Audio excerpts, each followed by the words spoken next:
प्यारे साथियों, जैसे कि हमने एक सीरीज चलाई हुई है द्वादश भाव में मंगल का फल।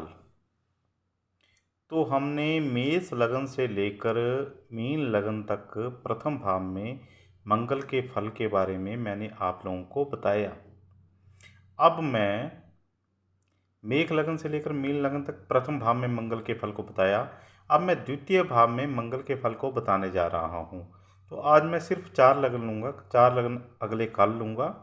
मेरा आप सभी से अनुरोध है कि मेरे कृपया श्रीम कमला विजय श्री ज्योतिष केंद्र के नाम से जो ये चैनल है, इसे आप सब्सक्राइब करें और शेयर भी करें। ऐसी मेरी आपसे एक प्रार्थना है, रिक्वेस्ट है आपसे, ताकि मेरा भी कुछ कहीं पर भला हो सके। आज तक मैंने आपको फेसबुक के ऊपर वीडियो बना बना के बहुत सारे वीडियो डाले, आप लोगों ने देखे।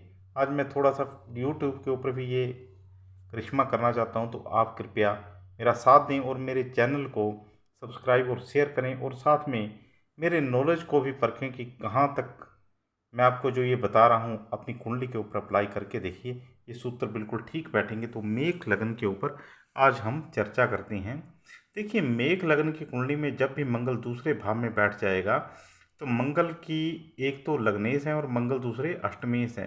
परंतु लगन का बल ज़्यादा है, तो मंगल अगर दूसरे भाव में बैठेंगे तो एक दृष्टि तो उनकी, अब ये दूसरे भाव में आपने ये देखना है, शुक्र की स्थिति ठीक ठाक होनी चाहिए। शुक्र कहीं पर थोड़ा सा विपरीत हुआ था, अचल संपत्ति में कहीं पर थोड़ी सी रुकावट आती है, पर वो ज़्यादा रुकावट नहीं आएगी, अचल संपत्ति मिल जाती है। थोड़ी सी रुकावट आएगी क्योंकि इस लगन में मंगल योग कारक है। मेष लगन का स्वामी स्वयं मंगल है और ये मेष लगन है।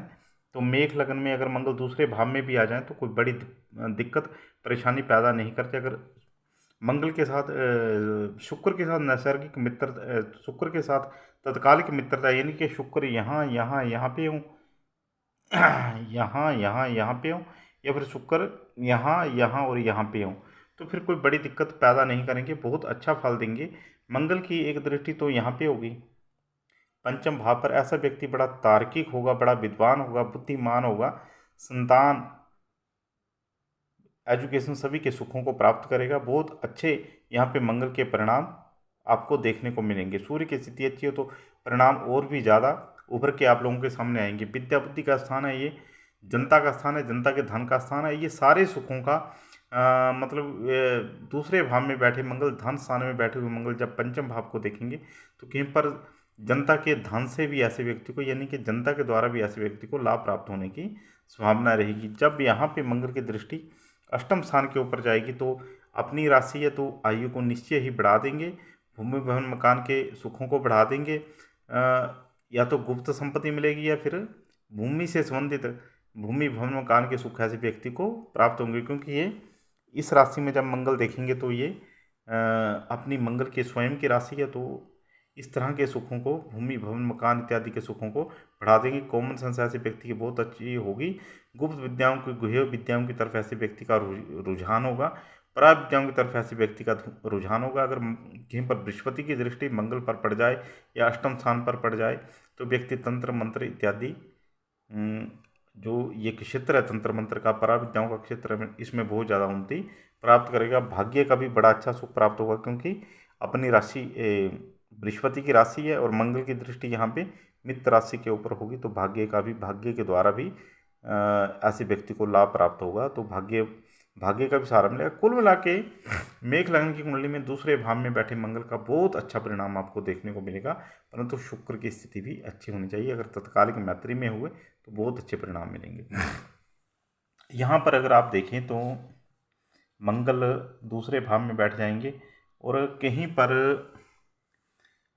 बुध के साथ तत्कालिक मैत्री होनी चाहिए। तत्कालिक मैत्री नहीं हुई तो नेत्र रोग की संभावना बनेगी, अचल संपत्ति में रुकावट आएगी, भाइयों के साथ विरोध होगा दूसरे भाव में बैठे हुए मंगल का। और यहाँ पे दृष्टि होने के कारण अगर बुध के साथ तत्काल की मैत्री हुई तब तो एजुकेशन का बहुत अच्छा सुख देगी, संतान का बहुत अच्छा सुख देगी। नहीं तो कुछ रुकावट के बाद संतान के सुख में भी ऐसा रहेगा कि प्रथम गर्भपात होगा, गर्भपात के बाद फिर संतान होगी। एजुकेशन में भी स्टार्टिंग में दिक्कत रहेगी और फिर एजुकेशन का भी अच्छे योग बनेंगे। तो कुल मिला के अगर बुध की स्थिति अच्छी है तो एजुकेशन भी अच्छी हो जाएगी। और अष्टम स्थान के ऊपर दृष्टि होने के कारण अब इस लगन में मंगल इतने योग कारक नहीं रहते, तो कहीं पर फोड़ा फिंसी वगैरह ऐसा देखने को मिल जाएगा, कहीं पर शारीरिक कष्ट मिलेंगे देखने को। हाँ, यहाँ पे धनु राशि है तो धनु राशि के ऊपर मंगल की दृष्टि कोई आयु को ज़्यादा पीड़ित नहीं करेगी। हाँ, अगर राहु केतु शनि का यहाँ पे बैठे हुए हुए या कोई ऐसे ग्रह, ऐसा कोई ग्रह बैठा हो, क्रूर ग्रह बैठा हो, तब फिर मंगल यहाँ पे दुर्घटना, एक्सीडेंट आदि की स्थिति बनाएंगे। यहाँ पे उच्च की दृष्टि होने के कारण अगर शनि के साथ ठीक है शनि की स्थिति, तो फिर बहुत अच्छे यहाँ पे परिणाम मंगल देंगे। अगर नहीं है तो फिर वो परिणाम जो है कुछ कमज़ोर अवस्था में प्राप्त होंगे। यहाँ पे भी अगर राहु केतु शनि हुए और यहाँ से मंगल की दृष्टि हुई, तो फिर कहीं पर चोट चपेट एक्सीडेंट की संभावना बन जाएगी। और अगर नहीं हुए और ये तत्काल की मैत्री में हुए, मंगल जैसे बुध के साथ तत्काल की मैत्री में हुए, तो फिर परिणाम कुल मिला के अच्छे मिलेंगे। इतने श्रेष्ठ तो नहीं मिलेंगे जितने मेष लग्न में है, पर कुल मिला के फिर परिणाम अच्छे मिलेंगे। मिथुन लगन में अगर हम देखें, मिथुन लगन में मंगल का जो फल रहेगा, तो मंगल जैसे दूसरे भाव में नीच राशि में आ जाएंगे। अगर यहाँ पे मंगल यहाँ पे चंद्रमा हुआ, यहाँ पे चंद्रमा हो, यहाँ पे इनके यदि केंद्र में चंद्रमा हुआ तो इसका नीच भंग हो जाएगा। या यहाँ पे चंद्रमा हो, चंद्रमा की दृष्टि मंगल के ऊपर पड़ेगी तो नीच भंग हो जाएगा। अगर नीच भंग हो जाए मंगल का तब तो श्रेष्ठ है। अगर नीच भंग नहीं हो तो फिर ये कहीं पर यहाँ पे भी एजुकेशन में भी दिक्कत देगा। एजुकेशन स्टार्टिंग में एजुकेशन में दिक्कत देगा, फिर एजुकेशन ठीक चल पड़ेगी, पर गर्भपात संतान में भी यहाँ पे दिक्कत देगा। फिर यहाँ पे अगर हम देखें तो अष्टम स्थान को देखेगा, आयु को तो बढ़ा देगा, परंतु कहीं पर कुछ ना कुछ रुकावट, कुछ ना कुछ शारीरिक कष्ट, जैसे यहाँ पे नेत्र रोग आदि की संभावना बनेगी। भाइयों के साथ संपत्ति में विरोध होगा, तो इस तरीके की संभावनाएं बनेगी। तो कुल मिला के यहाँ पे मंगल का फल जो है, अगर जे इसका नीच भंग राजयोग नीच भंग हो जाए मंगल का, तब तो उसके परिणाम कुल मिला के अच्छे प्राप्त होंगे। नीच भंग ना हो तो फिर कहीं पर मंगल यहाँ पे इतने अच्छे परिणाम नहीं देगा। अब यहाँ पे भी दृष्टि होगी, तो अगर शनि की स्थिति प्लेसमेंट अच्छी हुई, शनि बलवान हुए, तब तो मंगल के बहुत अच्छे परिणाम मिलेंगे। नहीं तो मंगल के यहाँ पे परिणाम कुछ कष्टपूर्वक मिलने वाले हैं। अच्छे परिणाम भी देंगे, क्योंकि अब लावेश होके यहाँ पे बैठ जाएंगे मंगल। तो लावेश होके जब दूसरे भाव में बैठ जाएंगे तो महाधनी योग भी बनाते हैं, परंतु अब नीच भंग हो जाए मंगल का, चंद्रमा की दृष्टि पड़ जाए मंगल के ऊपर, या फिर केंद्र स्थानों में चंद्रमा हो, तब तो नीच भंग हो गया। तब तो इसके परिणाम फिर लावेश होके अच्छे परिणाम भी मिलेंगे। यहाँ पर भी फिर अगर नीच भंग हो जाए तो फिर कहीं पर यहाँ पे भी जो है तो थोड़ा स्टार्टिंग में कष्ट होकर फिर इस स्थान के भी अच्छे फल मिलेंगे। यानी कि संतान में शुरुआत में कष्ट, फिर संतान अच्छी होगी, फिर एजुकेशन में भी स्टार्टिंग में कष्ट, फिर एजुकेशन चलने लग पड़ेगी। यहाँ पे आयु को तो बढ़ा ही देंगे, इसमें कोई संदेह नहीं है, कोई क्रूर ग्रह नहीं होना चाहिए यहाँ पे। और यहाँ पे फिर भाग्य के सुख भी इंसान को अच्छे प्राप्त होंगे। कर्क लग्न में तो मंगल बहुत अच्छे ग्रह माने गए हैं, क्योंकि कर्क लग्न में योग कारक हो जाते हैं, क्योंकि एक तो पंचमेश और एक अष्टमेश, पंचमेश और एक दशमेश होके मंगल दूसरे घर में बैठे हुए हैं। तो दशमेश का धन स्थान में चले जाना एक बहुत बड़ा राजयोग बन जाता है।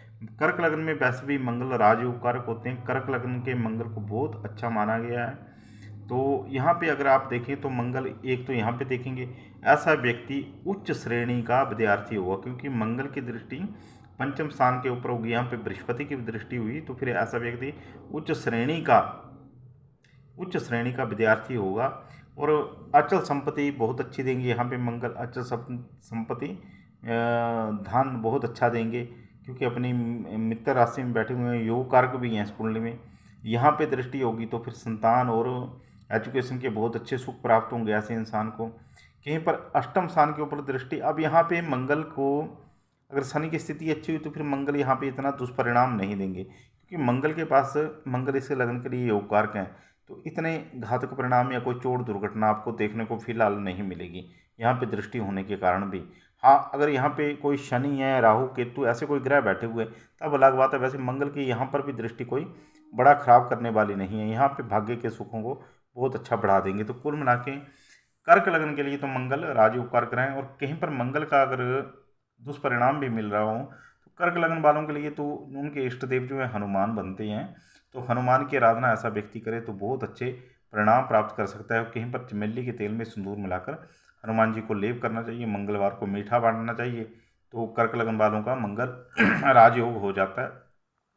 इस स्थिति में अगर मंगल बैठा है तो सूर्य देवता की आराधना जरूर करें, सूर्य को बलि करें, ताकि फिर मंगल के बहुत अच्छे परिणाम आपको मिलेंगे, बहुत अच्छा धन आपको प्राप्त होगा। तो ये बिल्कुल इन बातों के ऊपर ध्यान दीजिए और मंगल का जीवन में प्रवेश कीजिए। मंगल को लेके जो भ्रांतियाँ उनको खत्म कीजिए। मंगल कभी भी अमंगल नहीं करते, उनका नाम ही मंगल है, पर उनसे आपने लाभ कैसे लेना है ये आपके ऊपर निर्भर करता है। कुछ हनुमान की उपासना, अगर कहीं पर मंगल जैसे इस स्थिति में मंगल खराब है, यहाँ पे वृक लगन में और मिथुन लगन में अगर यहाँ पे प्लेसमेंट मंगल की आपको खराब दिखती है, तो फिर हनुमान की उपासना बिल्कुल कर कीजिए। पर आपने लाल टिक्का स्वयं नहीं लगाना है, लाल रंग का तिलक माथे के ऊपर मत लगाइए, क्योंकि इस स्थिति में और इस स्थिति में मंगल फिर यानी कि और नाग भी धारण नहीं करना है इस स्थिति में।